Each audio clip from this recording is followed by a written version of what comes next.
Hello friends, I am Rizwan Awan and you are watching my YouTube channel English with Rizi।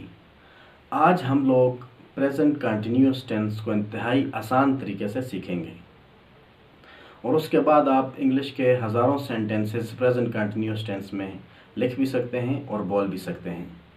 सबसे पहले तो present continuous tense की उर्दू में पहचान हम सीखते हैं। उर्दू में पहचान आपकी अंडरस्टैंडिंग के लिए है। किसी भी सेंटेंस के उर्दू जुमले में आखिर में रहा है, रही है, रहे हैं, आए, तो आप समझ जाएं वो कौन सा टेंस है, प्रेजेंट कंटिन्यूअस और present progressive tense. For example, ज़मीन सूरज के गिर्द घूम रही है, मैं इंग्लिश पढ़ा रहा हूँ, कोरोना की वजह से दुनिया में मईशत डाउन हो रही है, बारिश हो रही है, आजकल मैं शेक्सपियर को पढ़ रहा हूँ। तो इन सब सेंटेंसेस के आखिर में आप देखें रहा है, रही है, रहे हैं आता है।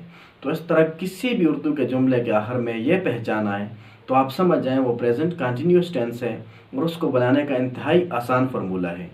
फार्मूले की तरफ बढ़ने से पहले इंग्लिश के अंदर प्रेजेंट कंटिन्यूस की पहचान अगर आपने करनी है, इंग्लिश के किसी भी सेंटेंस में अगर इज़ के साथ, एम के साथ या आर के साथ वर्ब की फोर्थ फॉर्म या present participle form, for example playing, laughing, catching, drinking, smiling, तो अगर इस तरह की फॉर्म इज़ एम आर के साथ आए, इज़ एम आर जो हैं हेल्पिंग वर्ब्स हैं, इनके साथ वर्ब की फोर्थ फॉर्म आए तो आप समझ जाएं वो कौन सा टेंस है, प्रेजेंट प्रोग्रेसिव और प्रेजेंट कंटिन्यूअस टेंस।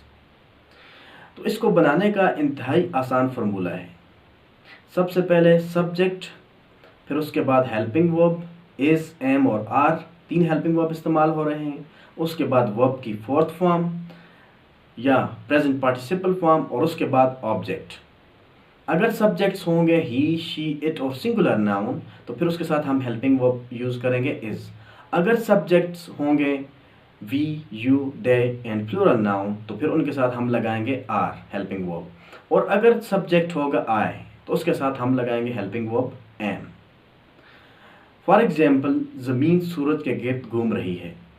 अब आप देखें कि इसमें ज़मीन जो है वो सब्जेक्ट है और ज़मीन सिंगुलर नाउन है और हमने रूल पढ़ा है कि ही, शीट और सिंगुलर नाउन के साथ हम इज़ लगाएंगे तो क्या हो जाएगा, the earth is revolving around the sun.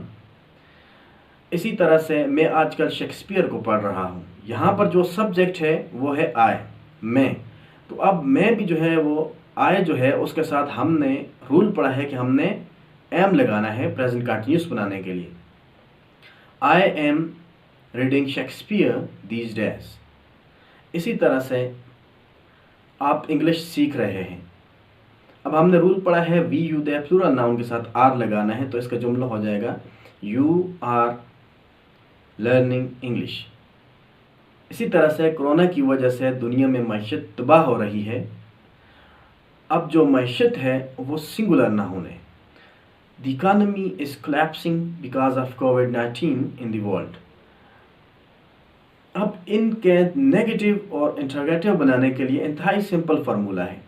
इसमें जो तीन हेल्पिंग वर्ब्स इस्तेमाल हो रहे हैं इज़, एम और आर, इनके बाद आपने नॉट लगा देना है और इनके इंटरोगेटिव बनाने के लिए आपने हेल्पिंग वर्ब्स को सब्जेक्ट से पहले लेकर चला जाना है। For example, the earth is revolving around the sun. इसमें हेल्पिंग वर्ब इज़ है, इज़ के बाद आप नॉट लगा देंगे, the earth is not revolving around the sun. और इसका इंटरोगेटिव बनाने के लिए इसको आप यानी हेल्पिंग वर्ब को सब्जेक्ट से पहले ले आएंगे। Is the earth revolving around the सन।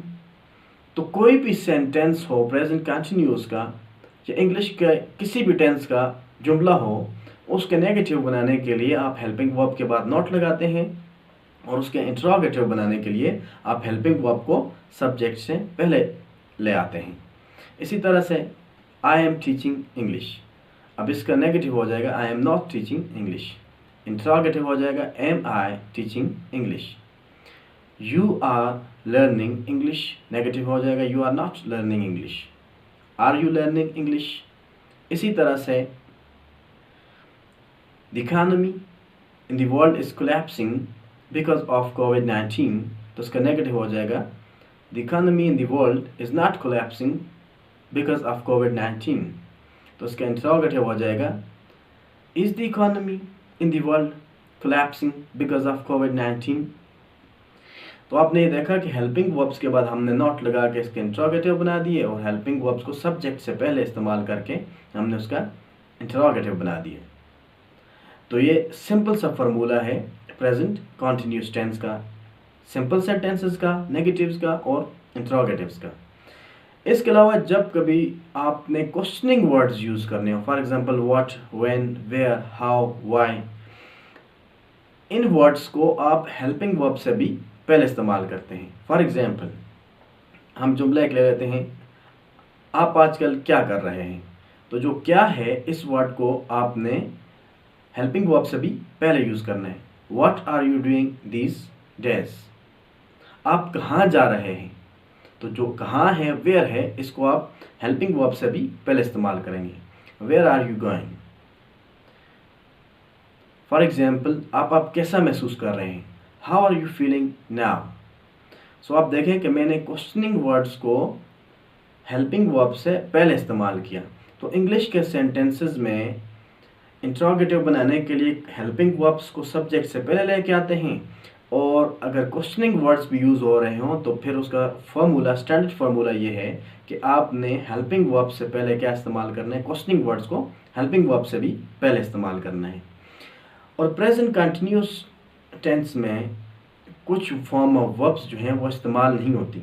आप उनको इस्तेमाल कर सकते हैं लेकिन वो सूटेबल नहीं लगती। For example love, hat, understand, believe, trust, इस तरह की वर्ब्स जो हैं वो इस्तेमाल नहीं होती। आप ऐसे नहीं बोलेंगे आई एम ट्रस्टिंग यू और आई एम लविंग यू और आई एम बिलीविंग यू। उसकी बजाय आप प्रेजेंट सिंपल टेंस इस्तेमाल करके इन वर्ब्स को यूज़ करेंगे। For example I believe you, I trust you, I love you और आई हैट यू। तो इस तरह के जो वर्ब्स हैं उनको इसलिए नहीं इस्तेमाल किया जाता है क्योंकि वो सूटेबल नहीं लगती हैं। अदरवाइज़ आप बना सकते हैं जुमला, ग्रामेटिकली वो करेक्ट होगा, I am believing you, I am trusting you, I am loving you, but meaning wise और जो इंग्लिश की जो टोन है उसके हिसाब से ये इतना सूटेबल नहीं होगा। तो इन वर्ब्स को बिलीव, अंडरस्टैंड, ट्रस्ट, सी, हैट, लव, इनको आपने प्रेजेंट कंटिन्यूस टेंस में यूज़ करते वक्त अवॉइड करना है। तो ये था इंतहाई सिंपल सा फार्मूला प्रेजेंट कंटिन्यूस का, कि सबसे पहले सब्जेक्ट, उसके बाद 3 हेल्पिंग वर्ब्स इज, एम और आर, उसके बाद वर्ब की fourth form, for example playing, drinking, eating, laughing, smiling, catching, और उसके बाद ऑब्जेक्ट। और उर्दू में उसकी पहचान वही रहा है, रही है, किसी भी जुमले के आखिर में आए तो वो आप समझें प्रेजेंट कंटिन्यूस टेंस से। तो आज के लिए इतना ही। और अगर आप अपने आप को मज़ीद जो है इंग्लिश ग्रामर में, स्पोकन में, वोकैबुलरी बिल्डिंग में, प्रोनाउंसिएशन में इम्प्रूव करना चाहते हैं, तो अगर अभी तक आपने चैनल को सब्सक्राइब नहीं किया तो प्लीज़ चैनल को सब्सक्राइब ज़रूर करें और साथ में बेल आइकन के बटन को भी प्रेस करें। मिलते हैं इंशाल्लाह नेक्स्ट वीडियो में। अल्लाह हाफिज़, टेक केयर।